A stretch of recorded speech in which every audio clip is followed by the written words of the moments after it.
The gavel struck with a thunderous echo, reverberating through the hushed courtroom.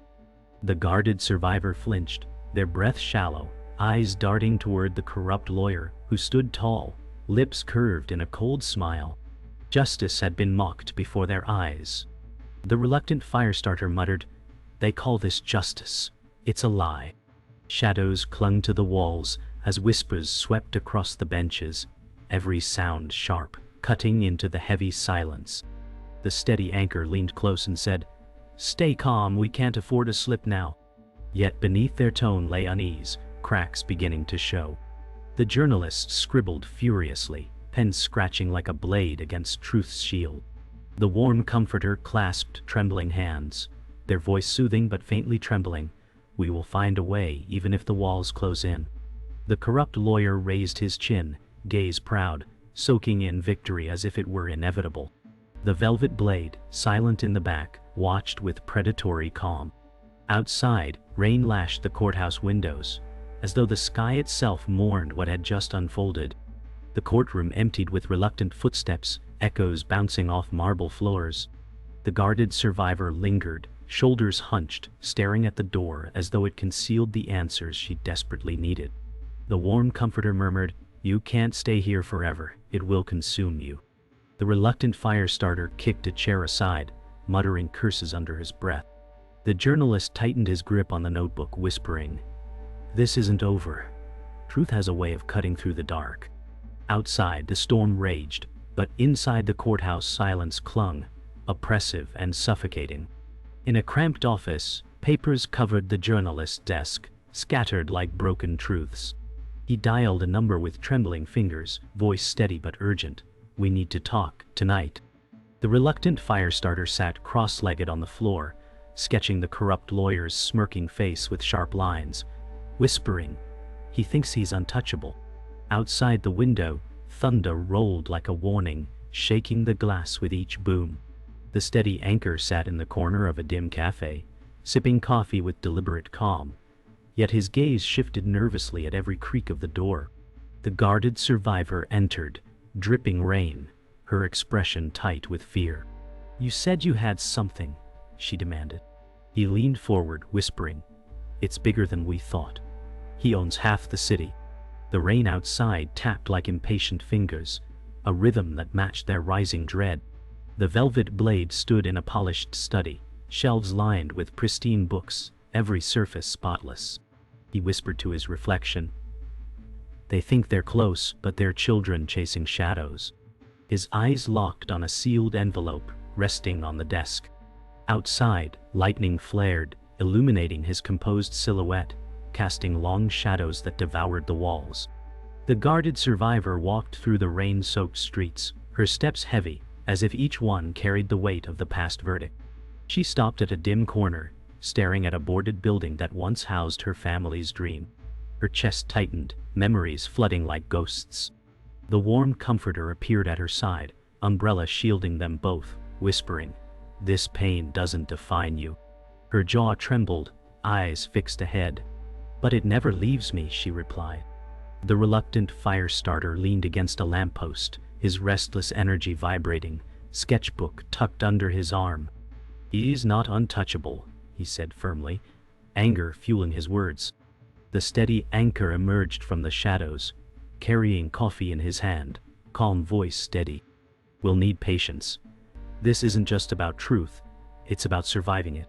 For the first time that night, the survivor allowed herself a deep breath, though her fists remained clenched. Somewhere in the distance, sirens wailed, carrying a reminder that justice rarely came without a cost. The journalist's small apartment smelled of stale coffee and ink, papers stacked high on every surface. He pinned photographs and newspaper clippings to the wall, each one connected by strands of red string. His voice was steady as he muttered, "Patterns always reveal themselves if you stare long enough." The guarded survivor sat across from him, watching in silence, her arms wrapped tightly around herself. She whispered, "I don't know if I can go through this again." He turned sharply, eyes burning with conviction. "If you don't, no one else will. He'll keep winning." The reluctant firestarter tossed a crumpled drawing onto the desk, the lawyer's face twisted into caricature. Then let's drag him into the light. The warm comforter, perched on the edge of a chair, added softly, but dragging shadows into the light leaves scars too. The walls seemed to close in as rain tapped the window, a reminder of the storm still raging outside. The warm comforter invited the survivor into her home, a place filled with warmth and the scent of fresh tea. Soft lights glowed from lamps, and the sound of rain felt distant here. She spoke gently, "You need rest, not endless battles." The survivor looked around the cozy space, her body taut, as if safety itself was suspicious. She murmured, "Places like this don't last, they're illusions." The warm comforter set 2 mugs on the table, her hand brushing lightly against the survivor's, lingering a moment too long. Her smile was soft, but her eyes carried something unspoken, a quiet tension beneath kindness. The survivor inhaled deeply, struggling between the pull of comfort and the memory of betrayal that still haunted her past. The fire crackled in the corner, masking the silence that fell heavy between them. Outside, thunder rolled, as though warning that calm was always temporary. The reluctant fire starter paced the rooftop of an old building, his sneakers leaving wet streaks on the stone as rain drizzled lightly. His voice carried over the hum of the city. "You don't know what I know. He's worse than any of you imagine." The journalist stood nearby, coat pulled tight against the chill, his notebook clutched to his chest. He asked, "What are you not telling us?" The fire starter spun around, eyes blazing. "He destroyed people before her, before all of this. And no one dared to speak." The survivor stood silently at the ledge, listening with growing dread, her hands gripping the railing so tightly, her knuckles whitened. The anchor kept to the shadows, his gaze unreadable, but his silence louder than words. Lightning cracked the sky, illuminating their faces, each one caught between fear and determination. The group gathered in an abandoned warehouse, the air thick with dust and the smell of rusted metal. The survivor stood at the center, her voice breaking as she admitted, "He ruined everything I had left." The fire starter slammed his sketchbook onto a crate, pages scattering.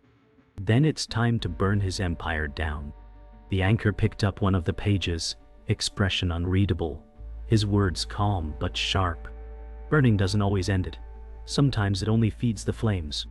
The journalist leaned against a pillar, voice low but resolute. "The truth isn't fire. It's colder, sharper, and it cuts deeper." The warm comforter placed a hand on the survivor's shoulder, her voice smooth and steady. "Then, let's make sure it cuts him first." A single light bulb swung overhead, flickering, casting them all in fleeting shadows like pieces of a puzzle waiting to be aligned. The journalist stood in a darkened records room, dust clinging to shelves filled with forgotten files. He pulled open a drawer, papers scattering like brittle leaves. "Here it is," he whispered, holding up a file marked confidential. The guarded survivor stepped closer, her hand trembling as she brushed dust from the cover. "Does this prove it?" she asked, her voice fragile. The reluctant fire starter hovered by the doorway, restless energy sparking. "Proof is worthless if no one listens," he snapped. The steady anchor picked up a folder, scanning with careful eyes, his brow creasing. "This changes everything. He's been paying judges." The warm comforter pressed her hand to her mouth, eyes wide in shock. The silence that followed was heavy, broken only by the flickering fluorescent light above them. Shadows stretched long across the floor, as though the past itself was reaching to smother the truth they had uncovered. The group gathered in a dimly lit parking garage, concrete pillars echoing with dripping water. The anchor placed the files on the hood of a car, pages illuminated by a single hanging bulb. "These are bribes, proof of his control," he said firmly.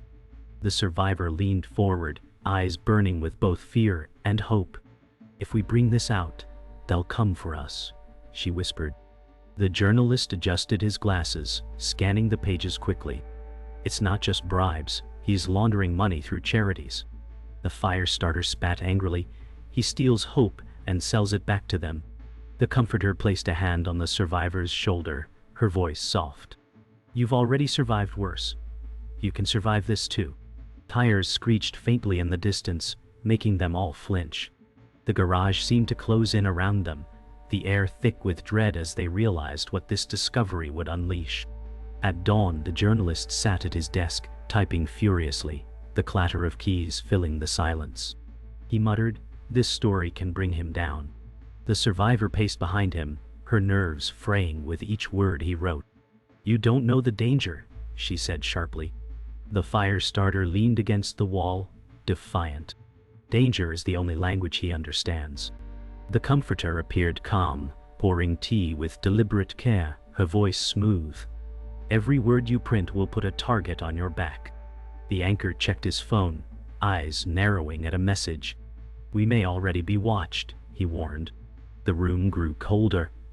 A sunlight bled through blinds, stripes of light and shadow crossing their faces like bars. They were prisoners of their choices now, and none of them could turn back. The anchor arranged a quiet meeting in a diner, neon lights buzzing faintly outside. He sat in the booth, coffee untouched, waiting for the survivor to speak. She slid a folded letter across the table, her eyes refusing to meet his. "This is what he used against me," she whispered. He opened it, scanning quickly, his expression tightening. "He's tied you to the case deeper than you thought."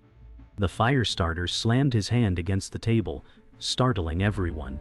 "He'll keep twisting everything until we stop him." The comforter hushed him gently, stroking his arm. "Not here, not now." The journalist leaned back, his gaze locked on the street through the window, noticing a dark sedan idling too long. His voice was grim. "We're not alone anymore." The walls seemed to close in, neon reflections warping on glass, as if the city itself was watching. The Velvet Blade stood on a balcony overlooking the city skyline, cigarette smoke curling in the night air. His voice was calm, though his eyes were cold. "They think they found cracks in my armor, but I built the walls." Behind him, the corrupt lawyer laughed softly, sipping whiskey from a crystal glass. "Let them dig. The deeper they go, the tighter the chains." The blade turned slightly, his posture perfect, as if carved from stone. "Fear is stronger than truth, and I've mastered fear." Lightning illuminated the skyline, thunder rolling like applause for his arrogance. Yet in the silence that followed, the faintest hint of unease flickered across his face, a shadow he couldn't control. For the first time, doubt lingered in the air, as if even the city whispered that his reign could not last forever. The survivor sat in the dim back room of a church, the flicker of candlelight casting trembling shadows across the walls. An older witness emerged from the darkness, his face lined with years of silence. His voice cracked as he whispered, "I was there when he paid them off." The journalist leaned forward, his pen poised, heartbeat pounding in his ears. "Why now? Why speak after so long?" The witness lowered his gaze, shame weighing heavy. "Because I can't carry his lies to my grave." The fire starter pressed against the wall, restless, muttering, "He's not the only one who knows. Others are still hiding." The comforter reached for the survivor's hand, whispering gently, "This changes everything." The anchor exhaled slowly, but his eyes darted, already calculating. Outside, a storm rattled the stained glass windows, thunder rolling like an ominous hymn. The witness trembled as he spread documents across the wooden table, papers yellowed and brittle with time. His voice wavered. He bribed judges, silenced victims, and buried cases. "I kept it hidden to protect myself."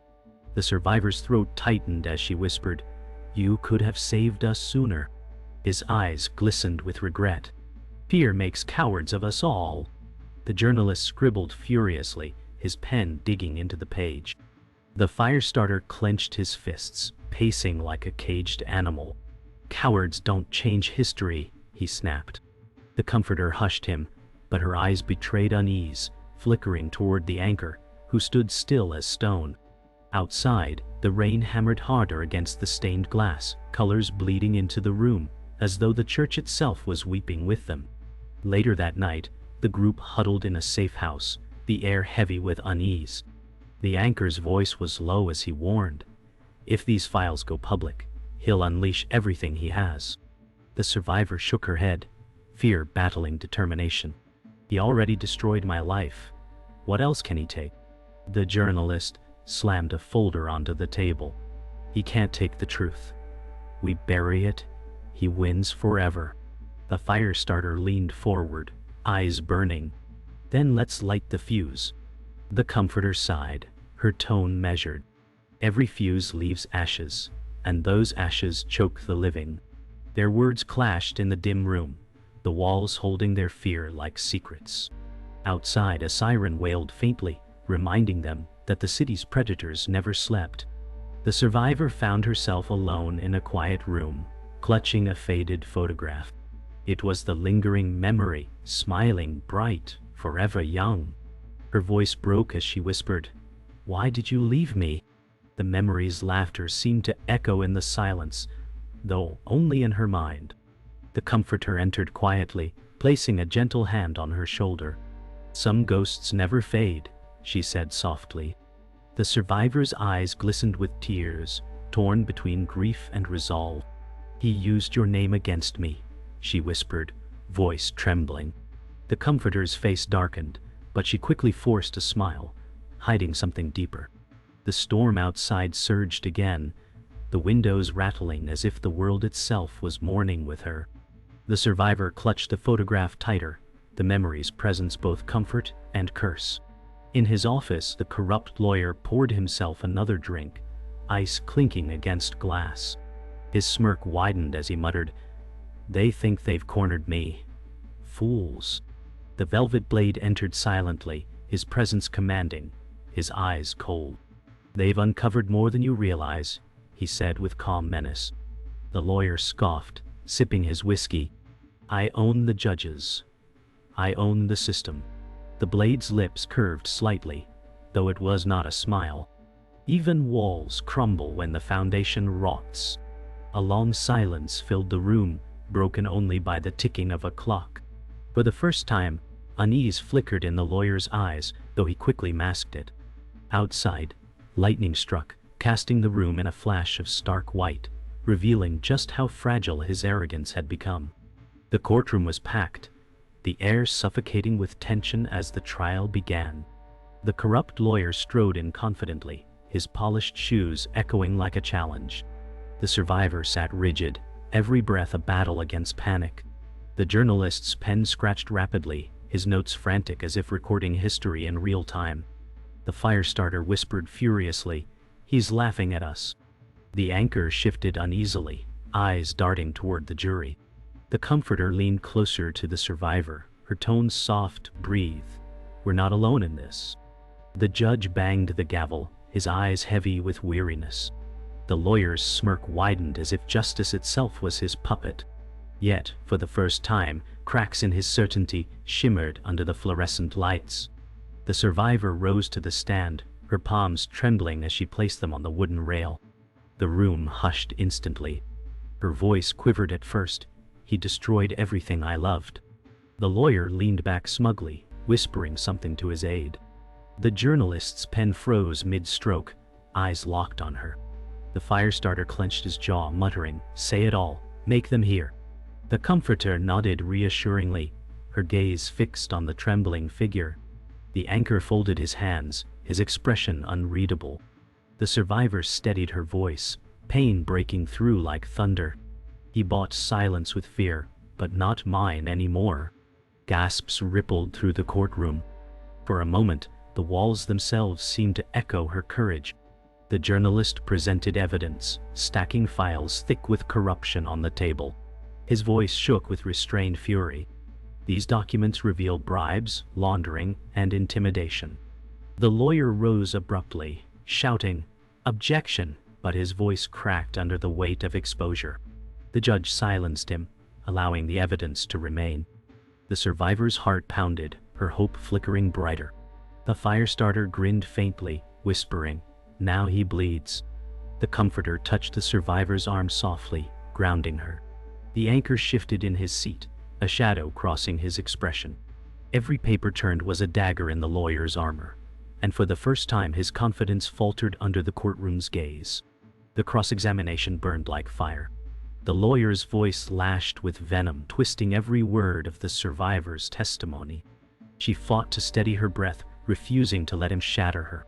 The journalist gritted his teeth, muttering, "He's desperate." The firestarter slammed his fist lightly against the bench, fury sparking. The comforter whispered urgently, "Stay strong. You've come too far." The anchor leaned back, his eyes narrowing, as if studying the cracks forming in both the lawyer and the survivor. The judge banged the gavel repeatedly, shouting for order. The survivor met the lawyer's gaze, her voice rising. "You can't bury truth. Not anymore." Silence dropped heavy, the lawyer visibly shaken. As the day's session ended, silence clung to the hallways outside the courtroom. The survivor leaned against the wall, her breaths uneven but steadying. The journalist joined her, voice low but firm. "You shook him today." The firestarter smirked faintly. "He bleeds when cornered." The comforter pressed her hand to the survivor's back, gentle but controlling. "One battle doesn't win a war," she murmured. The anchor lit a cigarette near the door, his eyes lost in thought, shadows playing across his face. Thunder cracked outside, the storm mirroring the clash inside. The survivor whispered, "Tomorrow decides everything." Her voice carried like a vow, echoing in the hollow corridor. The courtroom was silent as the judge prepared to read the verdict, his voice carrying the weight of years of corruption and deceit. The survivor held her breath, her hands clenched so tightly her knuckles whitened. The journalist's pen hovered above paper, frozen. The lawyer shifted in his seat, a flicker of unease crossing his face, though his smirk lingered. The firestarter whispered, "It's now or never." The comforter pressed closer to the survivor, her voice low, "No matter what, you've already won." The anchor's eyes narrowed, calculating, waiting for the outcome. The judge's words fell heavy, each syllable like a stone cast into deep waters. The verdict was read, and though justice seemed delivered, a shadow of doubt clung to every corner of the room. The gavel struck, echoing like thunder, and the room erupted in divided voices, gasps, whispers, and cries colliding in chaos. The survivor staggered slightly, overwhelmed by the weight of the outcome. The journalist caught her arm gently, murmuring, "You stood against him, that's what matters." The lawyer sneered, though his mask cracked under the strain. The firestarter barked bitterly, "He still walks free, doesn't he?" The comforter soothed, "It's not over. Not yet." The anchor's silence deepened, his gaze locked on the lawyer, something unreadable flickering in his eyes. Outside, the storm broke, rain hammering against windows, as if the heavens themselves rejected the hollow taste of partial justice. Outside the courthouse, reporters swarmed, microphones thrust forward, flashes blinding under the storm's gray light. The survivor shielded her face, her voice trembling, "This doesn't end here." The journalist stepped forward, declaring firmly, "The truth will spread, whether they want it or not." The firestarter shouted angrily at cameras, "You've been feeding lies, tell the real story." The comforter wrapped an arm around the survivor, guiding her through the chaos, her face calm, but her eyes sharp. The anchor lagged behind, his phone glowing in his hand, a message hidden from the others.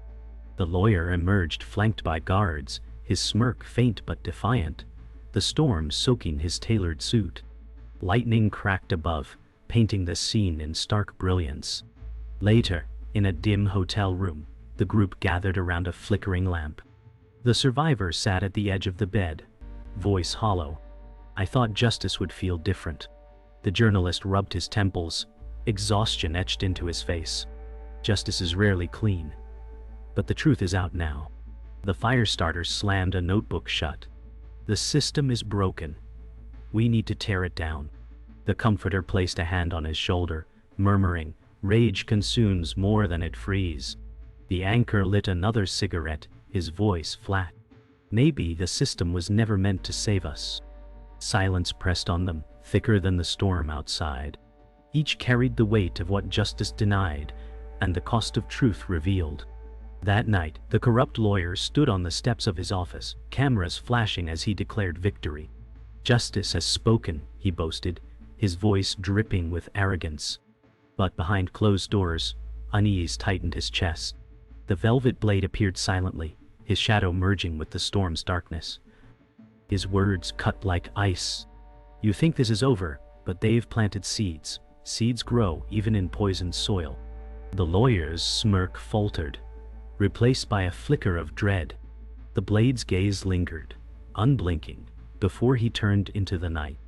Thunder rumbled above, the city trembling as though it too sensed the fragile walls of power cracking.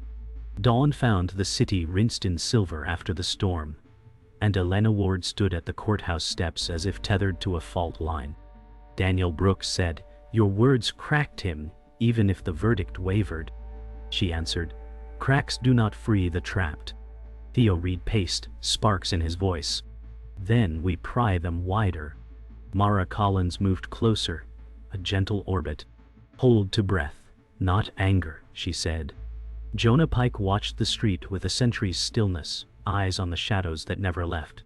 A patrol car drifted past, indifferent to their private war. Elena lifted her chin. "Today we finish the truth we began." Daniel nodded once, as if signing a pact. The courthouse doors yawned open, and the echo sounded like a challenge that had finally learned their names. In a narrow service corridor, papers rustled like birds startled from roosts. Daniel Brooks whispered, "Ledger copies, wire roots, the names he buried." Jonah Pike closed the door behind them, the lock clicking like a confession. Theo Reed said, "Leak them all. Let the city rid his sins at breakfast."